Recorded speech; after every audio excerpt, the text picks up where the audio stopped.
di kota suci Yerusalem bersama dengan dua rekan saya. Pertama Bisyara. Salam. Bisyara ini adalah seorang Kristen Arab yang menjadi warga negara Israel. Bahasa Indonesia sudah lancar 10 tahun yang lalu.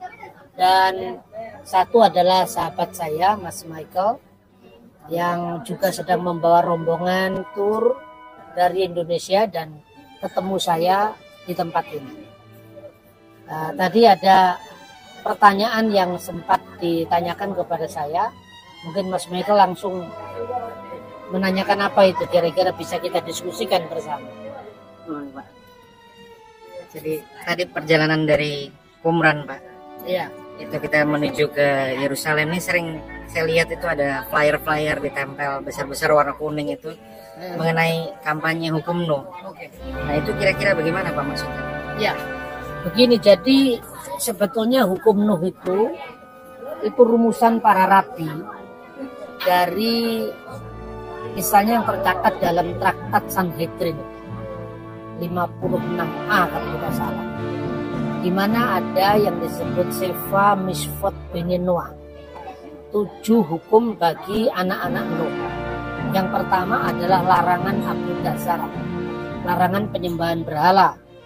Yang kedua larangan Hililat Hashem, yaitu menista Hashem, Tuhan. Kemudian Gilui Arayot, larangan untuk imoralitas seksual. Kemudian Gesel, itu adalah tindakan kekerasan, pembunuhan. Lalu apa yang dikenal juga dengan Sefik Damim, pertumpahan darah.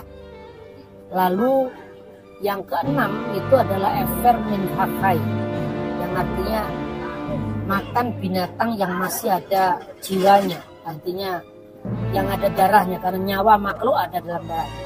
Untuk menegakkan 6 hukum yang pertama itu, maka bagi orang asing yang tinggal di negara Israel, itu tentu konsepnya para rabi ya, itu diizinkan menyelenggarakan namanya dinim, mahkamah yang adil. Jadi sebetulnya konsepnya sendiri ada di dalam kitab suci ya. Konsepnya dalam kitab suci itu karena sebelum zaman Musa itu kan orang-orang yang menjadi keturunan Nuh secara universal itu adalah umat manusia. Maka dalam trialog Yahudi, Kristen dan Islam, mereka menawarkan pendekatan kita bukan pendekatan Musaik Law, sebab Musaik Law itu hanya berlaku bagi orang Yahudi, tapi hukum Nuh yang berlaku secara universal. Tandanya saja aku taruh busurku di atas awan sebagai perjanjian antara aku dan kau, artinya itu universal. Nah, 7 hukum itu kira-kira seperti. Jadi dalam kitab suci sebetulnya prinsipnya mengenal yang namanya pluralisme hukum. Kira-kira seperti itu. Kita sebagai Kristen klasifikasikan ke dalam hukum Nuh. Kalau itu berlaku bagi orang-orang Kristen non-Yahudi, memang kita tidak berlaku hukum Musa. Makanya para rasul sendiri dalam konsili Yerusalem kira-kira tahun 49 Masehi, mereka menolak apabila orang-orang Antioquia ya, Antioquia itu kan pusat kekristenan setelah Yerusalem. Yerusalem itu kekristenan Yahudi, sementara Antioquia itu kekristenan Gentile, non-Yahudi. Mereka tidak dipaksa untuk hukum Musa. Jadi ketika orang Parisi yang banyak menjadi Kristen kemudian memaksakan sunat dan hukum Musa, para rasul menolak. Dan itu bukan Paulus loh. Yang mewakili itu Yakobus sebagai pemimpin gereja di Yerusalem. Mereka hendaknya kecualikan dari 4 hal ini saja. Yang pertama, jangan makan binatang yang dipersembahkan kepada berhala, dari percabulan, dari binatang yang mati cekik, dan dari darah. Ini sebetulnya bentuk singkat dari hukum Nuh. Jadi hukum Nuh itu sebetulnya dokumen tertuanya itu ditemukan di buku yang namanya Sefer Hayuvelim, yaitu yang disebut sebagai buku Yuvelium. Dan baru-baru tahun 2017 itu naskahnya juga ditemukan di Gua ke-12 Qumran. selain gua ke-11 ditemukan gua ke-12 yang paling akhir ini, itu hukum Nuh. Jadi secara prinsip kita bisa menerima, tapi untuk orang-orang Kristen Yahudi, mereka juga tetap melakukan hukum Taurat. Makanya Paulus menyunatkan Timotius, tetapi tidak menyunatkan Titus, karena Titus orang Yunani, sementara Timotius adalah orang Yahudi. Cuman masalahnya gini, ketika kampanye hukum Nuh di negara modern, itu bukan pada substansi hukumnya, tapi pada penafsirannya. Nah, untuk itu saya bertanya kepada bicara ini sebagai seorang Kristen, dia dari Nazaret, dari kota Kristen, saya kira di Israel. Rasnya dia orang Arab ya. Dia dari gereja Ortodoks. Apakah dia mau dimasukkan sebagai hukum Nuh? Karena keberatannya mungkin adalah pada penafsiran hukum itu atas orang-orang Kristen. Bagaimana bicara? Shalom. Nah, tadi saya ceritakan waktu saya bawa grup, kami mau masuk ke satu sinagoga di Bukit Sion di kota Yerusalem. Pas kita mau masuk ke dalam sinagoga, kita berjumpa dengan seorang rabi. Rabi itu dia sambut semuanya, shalom, shalom, semua bisa masuk, silahkan masuk. Nah, sambil rombongan saya masuk, dia membagikan sebenarnya satu kertas. Dan di kertas itu ada catatan Sheva Mitzvot Nuh. Itu 7 hari ini. Itu 7 hukum Nuh. Sebenarnya saudara, aku selalu menceritakan kepada yang saya membawakan atau saya memandu di Tanah Suci. Memang 7 hukum Nuh itu dikeluarkan atau diterbitkan ketika Bani Israel mereka kacau, ya, atau orangnya kacau. Mereka butuh kompas sebenarnya.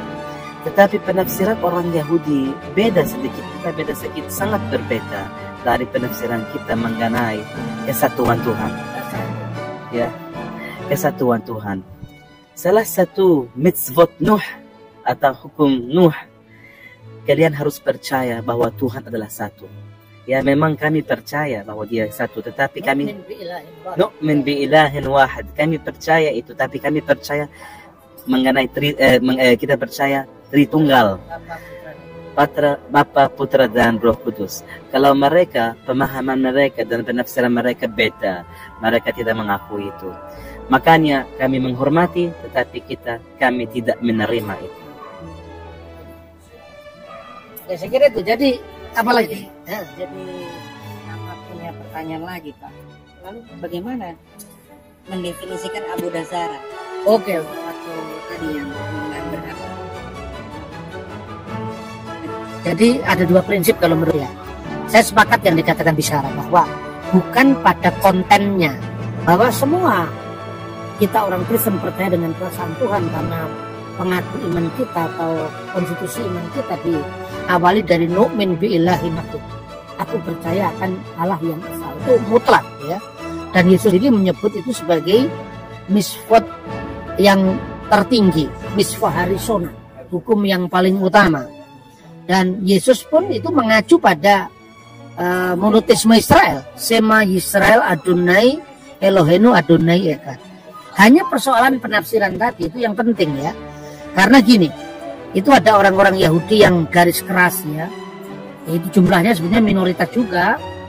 Tapi juga saya ingin kutipkan satu perkembangan terakhir, khususnya dialog yang diadakan antara Yahudi dengan Kristen, khususnya setelah Vatikan II, dan juga tahun 2015 itu ada semacam deklarasi dari orang-orang Yahudi di Eropa, Amerika, sebagian Kanada dan Israel. Itu ada 25 rabi yang menandatangani deklarasi bersama. Dan saya mendapatkan informasi itu pertama dari seorang teman saya di Manado, Rabi Yakub Baruk. Dia orang Yahudi di Indonesia, seorang rabi. Dia menceritakan, Pak Bambang, ini saya kirim nih sebuah deklarasi yang ditandatangani 25 Rabi tahun 2015. Intinya begini, kami orang Yahudi dan orang Kristen, sekalipun diakui banyak sekali perbedaan dalam penafsiran, tapi kami berakar pada satu monoteisme Abraham, di mana kami harus menggali lebih banyak persamaan di samping perbedaannya. Itu satu. Ini dialog yang jujur. Kedua, bahwa tidak ada rabi di muka bumi manapun yang punya ketegasan setegas Yesua dari Nazaret mengenai memperkenalkan Torah kepada bangsa-bangsa lain. Karena dari kekristenan, Torah itu dikenal lewat bangsa-bangsa lain dalam bentuk asli. Sebab kalau dalam Islam dikenal konsep Torah tapi tidak dalam bentuk asli yang diyakini Yahudi dan Kristen.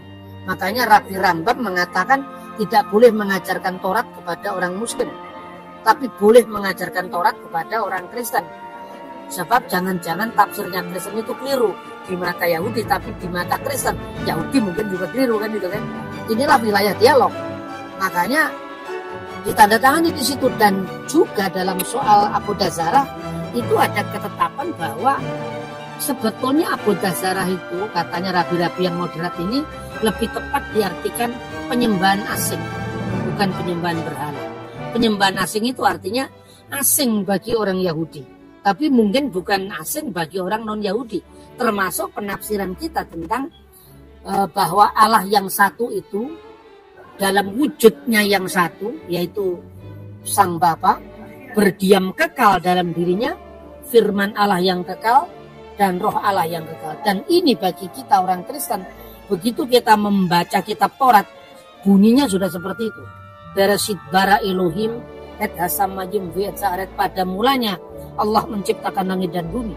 Dan ketika bumi itu belum berbentuk, weha aret hayetah tohuwa bohu, wehusek alfinitihom, ketika bumi belum berbentuk, gelap gulita dan kosong, kegelapan menutupi samudera raya, wiruah Elohim, dan roh Allah di sini ruah hakodes, roh kudus, melingkupi, melayang-layang, memberi hidup pada ciptaan yang baru berupa air di mana-mana itu. Dan wayumer Elohim, berfirmanlah Elohim, firman Allah, yehi or yehi or, jadilah terang maka terang itu jadi. Ini Tritunggal di mata orang Kristen. Sekarang berkat Harun itu 3 aspek, ya kan? Bapa, Putra, dan Roh Kudus 3 aspek. Kemudian malaikat memuji Tuhan dalam konteks Trisagion, itu 3 aspek. Ini bagi orang Kristen didalami, dihayati, direnungkan lebih mendalam tentang Tritunggal Maha Kudus yang tidak bicara tentang jumlah Tuhan, tapi misteri Tuhan yang diungkapkan. Nah, itu perbedaan pemahaman Kristen dan pemahaman Yahudi.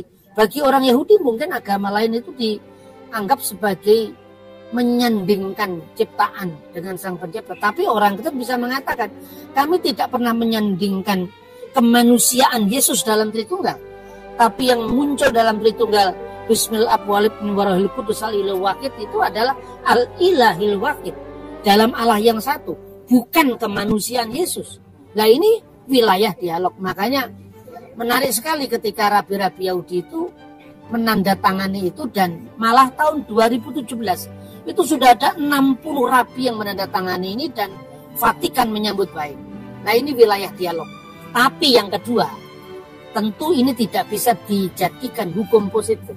Sebab kalau dijadikan hukum positif, normanya itu kita sepakati, tapi tafsirannya bisa kemana-mana. Ya toh? Nah, beda-beda penafsiran. Tapi intinya, kalau menurut saya, hukum Nuh ini menjadi satu langkah yang bisa diperdalam lagi, tidak sekedar 7 itu yang diulang-ulang. Sebab bentuk hukum Nuh dalam Sefer Hayuvelim agak berbeda dengan rumusan para nabi. Kisah Rasul pasal 15 juga mengacu pada hukum yang berlaku sebelum Musa, tapi juga dengan rumusan yang berbeda. Nah, inilah wilayah dialog antara Kristen dan Yahudi secara khusus di Kota Suci. Nah, saya kira itu yang bisa saya sampaikan. Terima kasih banyak. Oke, apa pesan untuk teman-teman di Indonesia tentang khususnya mengunjungi tanah suci Israel? Saya percaya memang yang nomor satu, aku mendengar sesuatu yang sekarang yang sangat menarik ya. Dan saya mau dengar lagi ya. Tidak pas mau dengar lagi ya, mau belajar lagi dari Abuna Bambang ya. Begini saudara, ini adalah tanah Tuhan.